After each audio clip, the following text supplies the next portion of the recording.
마태복음 13장에는 천국에 관한 7개의 비유가 나와 있습니다. 예수님은 그 비유들을 쉽게 말씀해 주셨지만 내용을 우리가 자세히 분석해 보면 비유 전체가 조직적이고 완벽한 천국에 대한 그림을 그리고 있습니다. 예수님은 우리가 가보지 않아서 이해할 수 없고 경험할 수 없는 천국, 설명하기 가장 어려운 천국을 일상생활의 경험을 통해서 쉽게 가르쳐 주셨습니다. 여기에 놀라운 진리가 있습니다. 그것은 천국이란 멀리 있는 꿈과 환상의 세계가 아니라는 것입니다.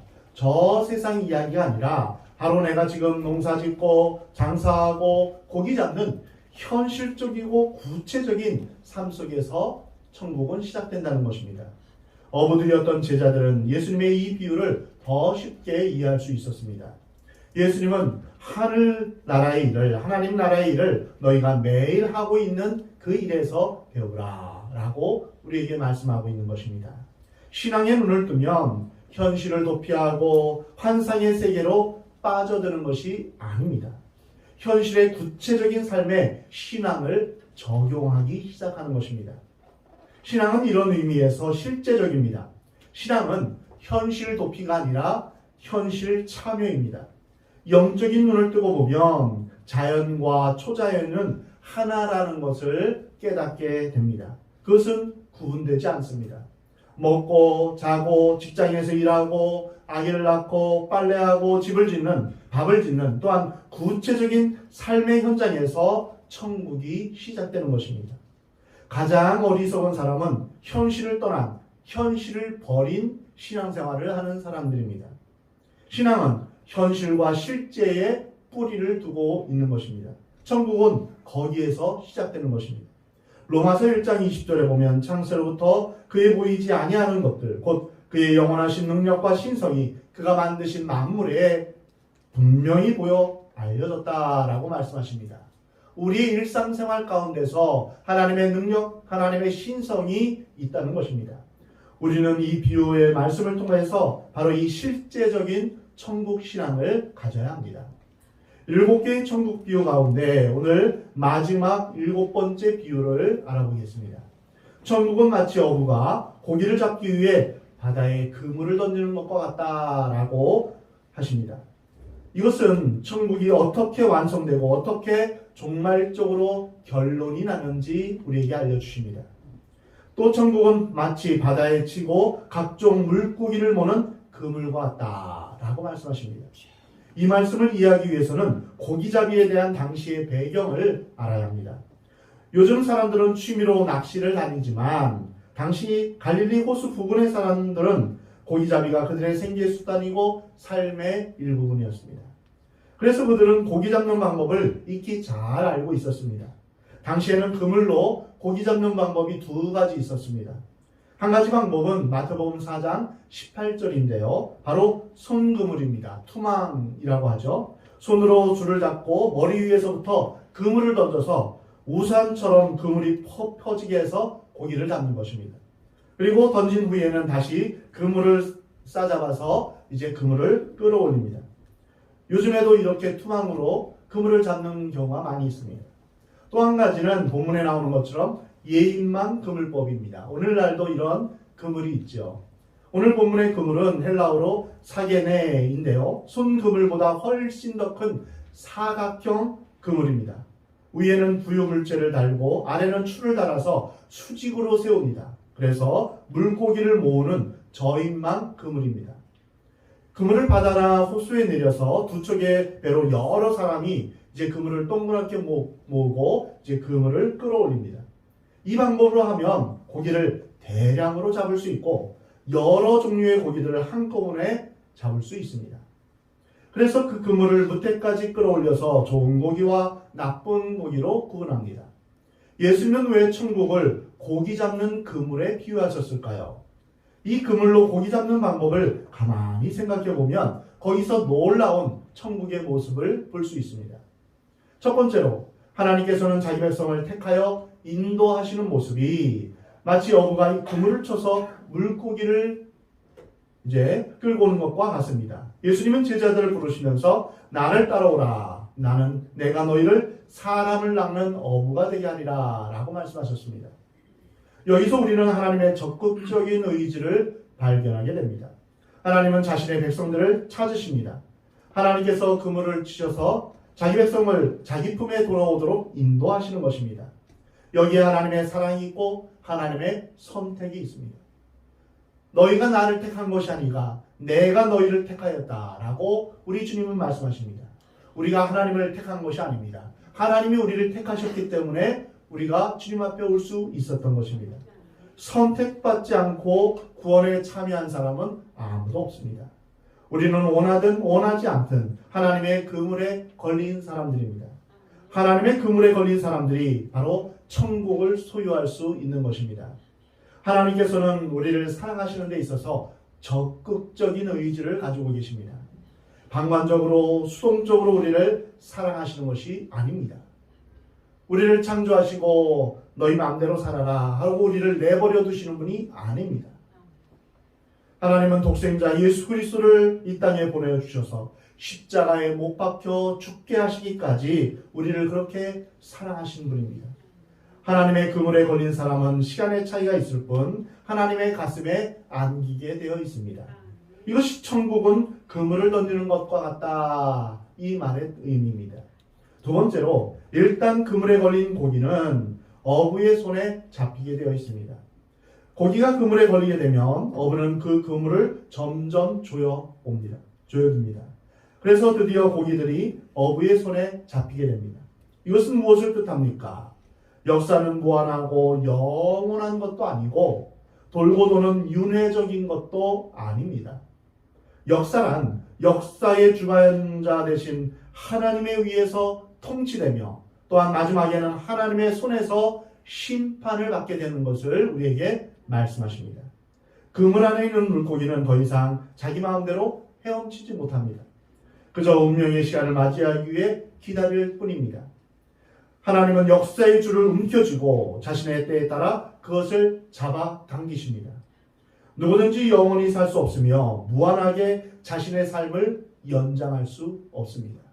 히브리서 9장 27절에 한 번 죽는 것은 사람에게 정해진 것이요 그 외에는 심판이 있다라고 분명하게 말씀하십니다. 역사를 창조하신 분, 역사를 주관하시는 그 하나님이 역사의 심판자가 되셔서 모든 사람을 하나님 앞으로 모으신다는 것입니다. 처음에는 물고기가 마음대로 놉니다. 그러나 하나님께서 그물을 조일 때 점점 더 운신의 폭이 좁아집니다. 그물을 바다에서 끌어올리면 그물 속에 있는 물고기들이 모습을 드러냅니다.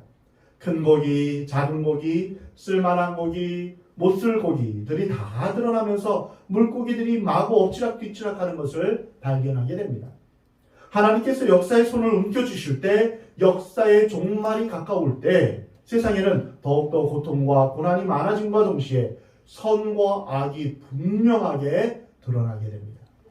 선인과 악인의 구별이 시작되는 것입니다. 이것이 바로 하나님의 방법입니다. 요즘의 세상을 보십시오. 무엇이라 설명할 수 없지만 점점 더 하나님의 때가 가까이 오는 것을 볼 수 있습니다. 마태복음 24장의 마지막 때의 그 징조가 우리에게 임하는 것을 볼 수 있습니다. 온갖 잡된 것들이 세상에서 소용돌이치는 것을 보게 됩니다. 운신의 복이 점점 줄어드는 것을 보게 됩니다. 하나님의 역사의 손이 우리에게 임하는 것을 우리가 느끼게 됩니다. 세계가 변합니다. 한국의 역사도 변합니다. 우리의 생애도 변합니다. 무언가 변하고 있는 것은 단순한 우연인가? 하나님의 역사의 섭리인가? 오늘 우리가 분명히 배우는 것은 역사의 주권자가 역사의 그물을 당길 때 이런 많은 변화가 있는 것입니다. 세상의 종말이 가까울수록 이 세상은 점점 더 악화해지고 그 반면에 하나님의 사람은 점점 더 거룩함으로 갑니다. 그 양극단이 점점 심해집니다. 역사의 그물은 점점 쥐어들고 있습니다. 옛날에 방탕하게 마음대로 살았던 사람들의 조금씩 변하는 것을 느끼는 사람도 있을 것입니다. 예전같이 술을 먹어도 술맛도 없고 게임을 해도 별 재미가 없고 모든 것이 다 시들해지며 이제 나이가 들어 무엇인가 변하는 것을 느끼게 됩니다. 이제 어부가 그물을 뭇대까지 끌고 오면 어떻게 됩니까? 역사의 심판자가 역사의 그물을 끌어당기면 그 다음은 어떻게 될까요? 이것이 바로 역사의 완성이며 역사의 종말에 이루어질 현상입니다. 오늘 본문 48절에 그물에 가득함에 물가로 끌어내고 앉아서 좋은 것은 그릇에 담고 못된 것은 내버리느니라. 이것은 가라지 비유에서 추수 때가 되면 농부가 알곡은 모아 곡간에 넣고 가라지는 영원히 꺼지지 않는 불에 던져 넣는다라는 것과 똑같은 내용입니다. 쓸만한 물고기와 버릴 물고기를 구분하는 것, 이것이 바로 심판 때 하나님께서 하시는 일입니다. 한 사람도 하나님의 그물에서 빠져나갈 사람은 아무도 없습니다. 하나님의 심판을 피할 수 있는 사람은 아무도 없습니다. 이렇게 살다가 죽으면 그냥 끝나는 게 아닙니다. 우리가 어떻게 살았든지 살았던 내용 그대로 심판을 받게 됩니다. 의인은 의로운 대로, 불의한 자는 불의한 대로 심판을 받게 되는 것입니다. 오늘 본문 49절에서 50절 말씀입니다. 세상 끝에도 이러하리라. 천사들이 와서 의인 중에서 악인을 갈라내어 풀무불에 던져 넣으리니 거기서 울며 이를 갈리라. 이 말씀을 대할 때마다 두렵고 떨립니다. 사실이 아니었으면 좋겠습니다. 그러나 유감스럽게도 전부 사실입니다. 인정하고 싶지 않아도 이 말씀은 성경에 분명히 기록되어 있습니다. 그날에는 풀무불에 던져지고 울며 이를 갈게 될 것이다 라고 말씀하십니다. 하나님은 그날에 의인 중에서 악인을 골라낸다 라고 말씀하십니다. 이 말은 의인처럼 행동하는 사람도 그날에는 하나님의 눈을 피할 수가 없다는 것입니다. 그래서 악인을 골라내는 것입니다. 예수를 오래 믿었고 거룩한 척 한다고 해서 하나님은 속지 않으십니다. 우리의 마음의 변화가 일어나지 않으면, 진정한 회개가 일어나지 않으면, 예수 그리스도를 따르기로 결심하지 않는다면 그것은 하나님을 속이는 것입니다. 누구도 예외 없이 그날에는 심판을 받게 됩니다. 그날에는 돌이킬 시간이 없습니다. 그것이 역사의 끝이고 심판의 때이기 때문입니다. 죽음을 거부하는 어리석은 사람이 있습니다. 죽음을 부정한다고 해서 우리와 죽음이 상관없는 것입니까? 아닙니다. 죽음이 싫고 두렵지만, 죽음을 인정하고 싶지 않지만 죽음이 우리에게 찾아오는 것이 우리의 현실입니다. 어떤 사람은 하나님의 심판이 없다라고 말하면서 전혀 말씀을 받아들이지 않으려고 합니다. 성경을 배우려고도 하지 않습니다. 진정 지혜로운 사람은 어떤 사람입니까? 하나님의 말씀을 매일 묵상하며 하나님의 말씀을 공부하려는 사람입니다. 이러한 사람이 진정 지혜로운 사람입니다. 하나님의 뜻은 상관없이 먹고 마시며 자기 정욕대로 사는 사람들입니다. 이것은 마치 노아의 때와 같습니다. 노아의 때는 먹고 마시고 시집가고 장가가는 것에만 신경 썼습니다. 하나님의 심판, 하나님의 뜻은 상관이 없고 하나님은 외면했습니다. 이러한 사람들이 바로 풀무불에 던져지게 된다라고 말씀하고 있습니다. 지혜로운 사람은 죽음을 인정하는 사람입니다. 특별히 죽음이 임박한 환자에게는 빨리 죽음을 알려주어 준비하게 해야 됩니다. 고통스럽고 어려워도 자기가 맞이할 죽음을 준비해야 합니다. 죽음을 준비한다는 것은 바로 심판을 대비한다는 것입니다. 우리는 어느 날 죽는다는 사실을 항상 생각하며 살아야 합니다. 이것이 신앙입니다. 어느 경건한 그리스도인 할머니 죽다 다시 살아나는 경험을 하게 되었습니다. 반신불수로 몸을 움직일 수 없었는데 하나님의 특별한 은혜로 고침을 받았습니다. 그분은 집을 나서면서 현관문에 손을 대며 이렇게 기도했다고 합니다. 하나님, 오늘이 내 생의 마지막이 될지 모르겠습니다. 저녁에 집에 못 들어올지도 모릅니다. 오늘 하루도 주님의 뜻대로 살게 하여 주옵소서. 그리고 일을 마치고 집에 돌아오면 너무 감격스러워서 다시 현관문을 잡고 기도합니다.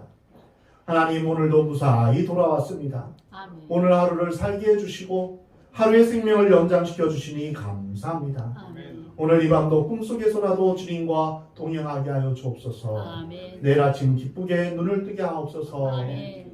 할머니는 매일 이렇게 기도하며 사셨다고 합니다. 왜냐하면 그는 죽음을 통과해 봄으로써 삶이 내 것이 아니라는 것을 깨달았기 때문입니다. 아멘. 그렇습니다. 우리의 생명도, 우리의 젊음도, 우리의 지식도, 우리의 재능도, 우리의 재물도, 우리의 자녀도, 또한 내가 지금 열심히 일하고 있는 것도, 나의 명예도 내 것이 아닙니다. 아멘. 하나님께서 언제 거두어 가실지 아무도 모릅니다. 아멘. 과연 10년 후에 우리는 어떻게 되어 있을까요? 누구도 알 수 없습니다. 나의 종말의 때, 역사의 종말의 때가 있습니다. 나의 종말의 때는 개인적인 죽음입니다.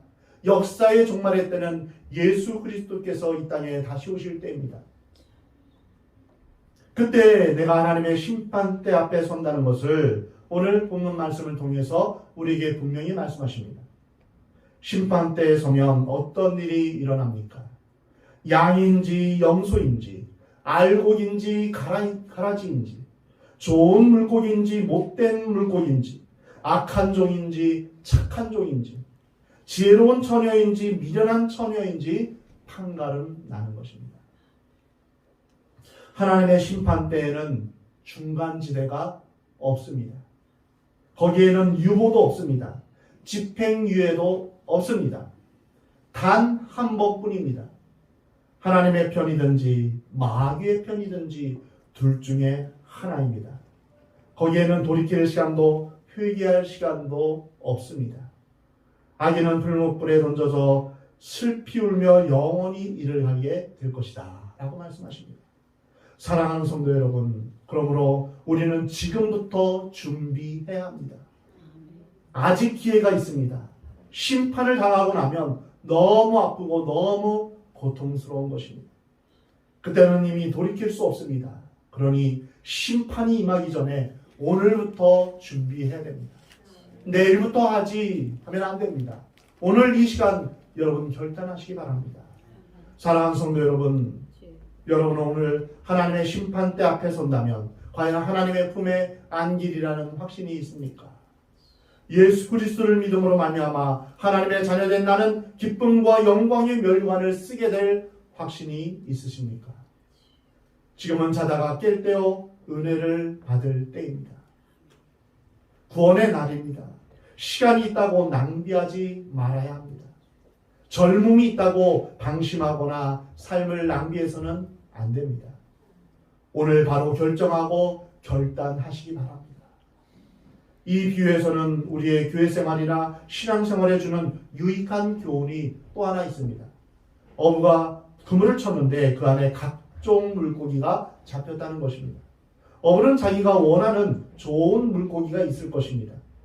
좋은 물고기를 잡으려고 그물을 내렸는데 원하지 않는 물고기도 함께 잡혔습니다. 주인이 밭에 알곡을 뿌려놓고 보니 그 옆에 가라지가 자라는 것과 같은 것입니다. 밤에 몰래 사탄이 와서 뿌리고 간 것입니다.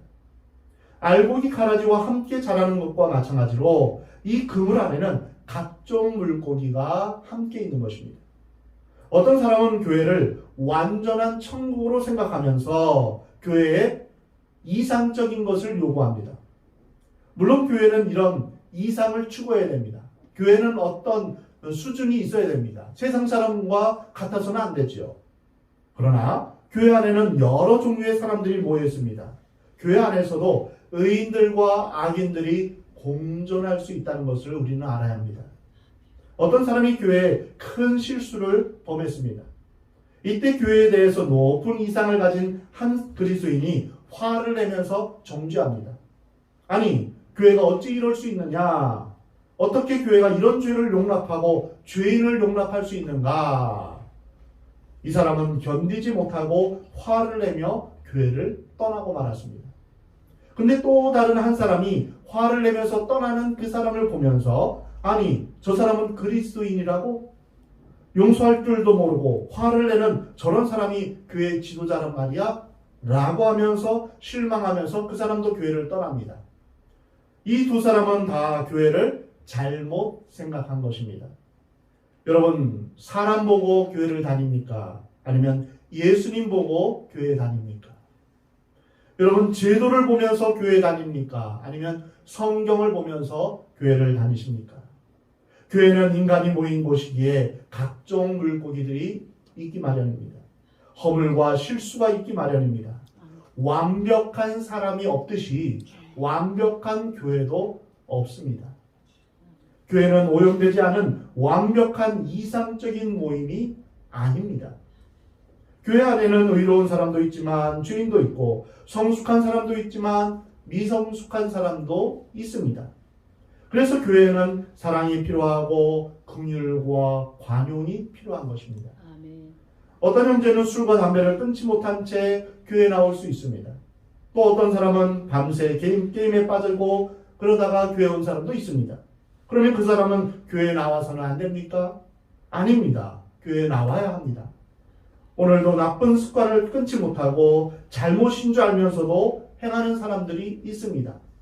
마음 한구석에는 하나님을 믿고 싶고 변화하고 싶은 마음이 있지만 친구들 때문에, 환경 때문에 어쩔 수 없는 경우도 있습니다. 그러나 하나님을 향한 그 마음, 변하고 싶은 마음, 자존심 때문에 표현 못하지만 바로 그 마음이 중요한 것입니다. 그런 마음이 있으면 반드시 변합니다. 인간의 부족함과 연약함과 실수가 있음에도 불구하고 하나님의 의를 이루어가는 것이 바로 교회입니다. 교회는 넘어지고 또 넘어지고 또 넘어지지만 다시 한번 용서받고 사랑받으면서 주님 앞에 나와 변화받는 곳입니다. 아멘. 그러면서 하나님의 나라를 닮아가는 것입니다. 예수님의 성품을 닮아가는 것입니다. 아멘. 가라지 때문에 우리의 신앙이 손해보는 일이 없어야 합니다. 아멘. 누구 때문에 실족당하지 마시기 바랍니다. 사람이 중요한 것이 아니라 하나님이 중요합니다. 그래서 여러분의 믿음을 절대로 포기하지 마시기 바랍니다. 난 누구 때문에 나 교회 못 가, 교회 안 가, 이런 말을 하지 마시기 바랍니다. 오직 믿음의 주요 또 온전케 하시는 예수님을 바라보시기 바랍니다. 아멘. 그리고 우리는 변해야 합니다. 교회 안에 있다고 나는 안전하다 스스로 도취해서는 안 됩니다. 결정적으로 중요한 것은 나는 오늘 하나님께서 기뻐하시는 좋은 열매를 맺고 있는가, 우리 자신을 늘 돌아보아야 합니다. 아멘. 사랑하는 성도 여러분, 주님이 우리를 택하여 주셨습니다. 그물로 우리를 붙드셨습니다. 우리는 한 걸음 한 걸음 하나님께서 조이시는 역사의 그물 앞에, 하나님 앞에 점점 더 가까이 가게 됩니다. 그때까지 여러분 모두 날마다 예수님을 닮아가는 복된 삶이 되시기 바랍니다. 못된 성격도 바꾸고 원망, 불평, 짜증내던 목소리가 감사와 찬송이 넘치며 못된 습관도 버리며 주님을 닮아가는 복된 여러분의 삶이 되기를 주의 이름으로 축원합니다. 아멘. 하나님의 뜻을 알려고 하지 않은 게으른 삶이 아니라 하나님의 뜻을 알고 또 하나님의 뜻대로 살려고 하지 않은, 그래서 성경도 공부하고 말씀대로 살아가고자 하는 그러한 마음의 결단을 하시기 바랍니다. 아멘. 우리 주님께서 원하시는 좋은 열매, 성령의 열매를 맺어서 주님이 베푸시는 영원한 하나님 잔치에, 하나님 나라 잔치에 참여하는, 여러분 중에 누구도 빠짐이 없이 다 하나님 나라의 잔치에 참여하는 그러한 은혜가 있기를 주의 이름으로 축원합니다. 아멘. 천국 잔치에서 여러분의 이름이 한 사람 한 사람 그 이름이 불려지는 그러한 은혜가 있기를 우리 하나님은 원하십니다.